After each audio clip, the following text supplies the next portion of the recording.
I just got fucked out of $17,000. Like, buddy, this car is done. Like, you probably want to look for someone to rebuild your engine, and that'll run you anywhere from like 9 to 15 grand on one of these cars. And I'm just like,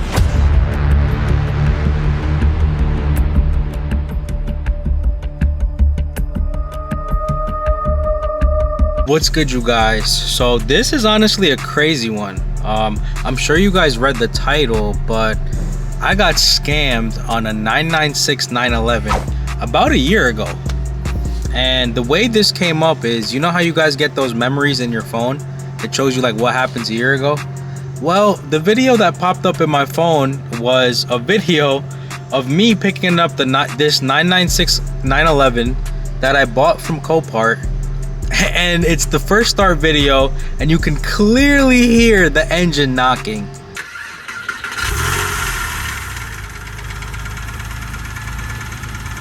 Well, we're fucked. It's super tragic. Yeah, let's get into the story of how this happened. So as you guys may know, I mostly deal with BMWs. I've had like 10 plus of them. But at this point in time, both of my parents were daily driving Porsches. My dad still has a 2011 Panamera, and my mom was driving a 17 Porsche Macan S. And at this point, I was just like, fuck it, why not give Porsche a shot? Both of my parents have one. Might as well make it a Porsche family and give the brand a shot. So the way that I found this car, it probably starts the same way for most of you car guys watching this video. What's good, bro? There's a bad bitch out here. Thank you, man. All right, you guys, so I let the car turn on for a little bit. Now we're back, but fuck, I don't even remember where we're at. Hold on, let me look at the footage. All right, you guys, so I just watched the footage, and yeah, so the reason why I ended up buying that car is because my parents both had Porsches at the time. My dad had a 2011 Panamera, and my mom had a 2017 Macan. So I was like, fuck it, why not make it a Porsche family, and let me test the waters on an old 911. Also, there was a couple YouTubers at the time doing it. I think his name was Captain Crankshaft.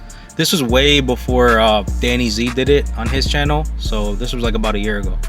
So yeah, like I was saying, the dude Captain Crankshaft, he got his 911 I think for like 15k or 16k, and at the same time I found one, same color, it was silver, in New Jersey, with about 50,000 less miles. I think his has like 180. The one that I found had like 120.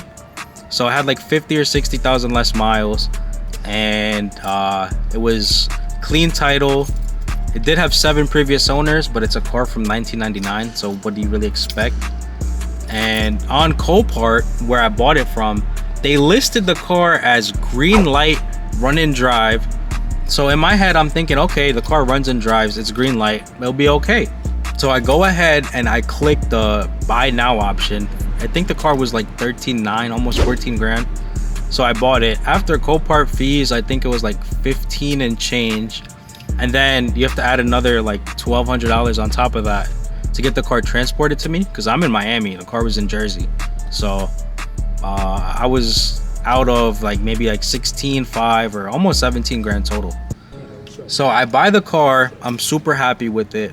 And the reason why I'm able to buy cars off of Copart, shout out to my girlfriend's dad, he owns a dealership, so that's the whole reason why I have access to buy cars from there. So yeah, I end up buying the car. It takes maybe a week or two to get to me. So for like a week or two, I really didn't know that the car was fucked up. And finally, I get a call from my girlfriend's dad like, hey, the car is here, come pick it up, or bring the money to pay the transport, the car is here. I'm like, cool. So I stop by the bank, get the money for the transport, go to pick up the car, and here is what happens on the first startup. So this is the cheapest 911 in the country. It's a 2000 and it has 120,000 miles, I think. It's the first startup for you guys.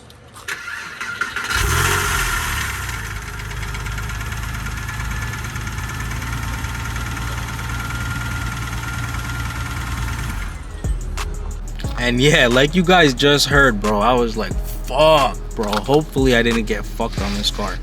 But the thing is, I deal with BMWs. I don't really know any Porsche mechanics, especially down here in South Florida. So at this point in my mind, I'm like, oh fuck, I just got fucked out of $17,000. So at this point, I hear the car knocking, so I turn it off. Maybe in the back of our heads, we're thinking that maybe this could be saved with some oil. So I go to AutoZone with my girl. We run over there, drive back. It's like a 5-minute trip. And we put oil in the car, start it back up. The same fucking noise. I'm gonna play the clip for you guys right now. Alright, you guys, so I might have got fucked on this 911. When I bought it from Copart, it was a run and drive car. That's what it stated. But we started it up and we heard like, I guess it's like lifter ticking kind of noise. I'm sure you guys can hear it clearly in this video. So I thought it was low oil, so I went, bought some oil, added 2 quarts, let the car sit for like 20 minutes or so, and yeah, we still have this noise. So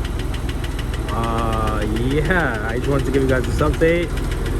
Hopefully I can figure out what to do, but hopefully it's not that serious. Once we put oil in it and it was still knocking, in my head I'm like, bro, I am fucked. Did I just get scammed out of 17 grand? Like, fuck. So I couldn't do really anything besides drive the car home because I didn't want to pay to store it on their lot for like, I think it was like $90 something a day. Fuck that. So I end up driving the car back. The alignment's fucked. I'm driving with the steering wheel like this the whole way back. Dude, it sounds like the engine's blowing. Alright, you guys, so I am in the 911 right now. As you guys can tell, this is like my first drive. The alignment isn't that great. Also, I noticed the car did need some coolant, so I'll probably add some coolant when I get back to the house. But it's driving pretty good. AC is blowing cold. There is a check engine light on, and as you guys can see, alignment is ass. But I'm just gonna drive it back home and park it up until I can get like a shop or something to take a look at it. So the reason why I'm driving the car home, even though it was making a ticking noise at the shipment lot, is because from everything that I've read and everything that I know about like engines, I guess, what it sounds like is it's lifter tick. And like the number one way, or well, what I was reading online, the way lifter tick happens is like when a car sits for a long time. And I'm assuming the seller wasn't a dickhead and didn't sell me a car with a knocking engine. It was just sitting for a while. So what they say online is to just take the car on the highway and just cruise, because when you're cruising on the highway, the car's chilling at like 2,500 RPMs, and that's supposed to put like new oil on the lifters and like supposedly get rid of the tick. So if this fixes that tick, I'm gonna be the happiest fucking person in the world. If not, then yeah, I just got fucked on this 911. But yeah, stay tuned to find out. So thankfully the car makes it back to my where I live without blowing up or anything like that, thankfully. So I parked the car immediately. I go upstairs, go online, hop on the computer, and just start researching hella shit that could potentially be wrong with this car. So with the 996 911, there's this big issue with the car called the IMS bearing, and that's something you want to make sure that's been done on the car before you buy it. And I didn't know this until I got the car here and it was knocking. So I went downstairs again to look at the car, because if the IMS is done, the #1 shop that does it is this shop in Chicago, and you can check by looking at the car. They put a little sticker on it. So I go downstairs, I check the car, and the car has the IMS shit done. So at this point, I am fucking shitting my fucking pants right now, because the IMS is done. So that only means something else critical probably failed on this engine. So at this point I realized I can't really do much, so I just let the car sit for like a week or two. I'm still calling mechanics, people that I know, like my girl's dad. He has a couple connects too. Eventually my girl's dad gets his mechanic to come look at it at my building. He's a Mercedes mechanic, so he starts the car, listens to it, lets it idle, revs it. The car doesn't stop ticking. On the cold start, after adding oil, it didn't sound too bad, but once the car got up to temp, the ticking was crazy. It sounded like shit. Like, damn, that shit has a rod knock for him. So his mechanic comes and looks at it, and he basically tells me, like, buddy, this car is done. Like, you probably want to look for someone to rebuild your engine, and that'll run you anywhere from like 9 to 15 grand on one of these cars. And I'm just like, well, there goes the profit margin. Because the whole thing that I wanted to do with this car, the market value for 996s back then was like 25 to 30K for a clean one. So my whole goal was to, like, I guess, clean this up a little bit and flip it. And once I heard that, yo, my heart just sank to my ass, because I knew I got the car for 17. If I have to spend another 9 bare minimum, I'm gonna sell the car and lose money, break even at best. At this point, I'm like, no, I cannot pay somebody to fix that. It's just not worth it to me. I'd rather just sell it fucked up and lose like 3 or 4 grand than to spend another 9 grand to just hope I can only lose like 1 or 2 grand. I was like, fuck that. Why would I spend 9 grand for that? Once I got that news from the mechanic, I started looking for like cheap things that I could do to like minimize the noise, see if like spark plugs, you know, simple shit like that would fix it. Because online they did say that like a loose spark plug or like a bad ignition coil that like moves around could cause that noise. So shout out to Chino Built Performance, because this guy, he only does BMWs, and for me he made the exception to work on my 911. So shout out to bro.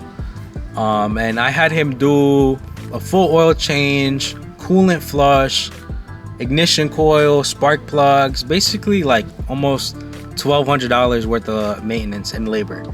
And after we do all that, start the car, that shit is still fucking ticking. We let the car warm up, drive it around, the tick does not get any fucking better. So I'm like, okay, I'm fucked. I gotta post the car on Marketplace and just disclose what's wrong with the car, because I don't want to sell somebody a car that's fucked up. So I go ahead and I list the car on Marketplace for 15 grand with the fucked up motor. I disclose it, and the market value at the time for these cars was over 20 for 6-speed hard top, decently low miles. So I priced it like 10 grand under market value, and the car just sits for like 2 or 3 months. I'm just stuck with this car, parked in guest. I have to move it every now and then in the building, and it just hurts my heart every time I start it. I hear the ticking noise, and it's just like But eventually I get this guy that has a mint condition E55, and actually this car's on my channel. If you guys go and look through my videos, I actually do have a couple videos on the E55. This car was sick. But this guy hits me up. He has a mint condition, almost 700 horsepower E55 AMG. He's the second owner, and the car is beautiful. The paint is perfect. There's nothing wrong with it. No fault codes, no check engine light, no nothing. And he's like, yo, I'll trade you my E55 and give you a little bit of money on top for your 911. I was like, what? Am I hearing this shit right? You gonna do what? Bro, once I got this message from this dude, I don't think I opened another message from anybody else. I was like, ain't no fucking way this dude's about to trade me a mint condition E55 that's almost 700 horsepower. He has paperwork for every single fucking thing he's done to the car. I was like, bet, it's a no-brainer. So the guy comes, he checks it out. We actually trade cars for a weekend, and even with the ticking noise, all of that, I guess the 996 was like his dream car, because he's a little bit older than me. He was like in his 40s, and yeah, he ended up taking a car.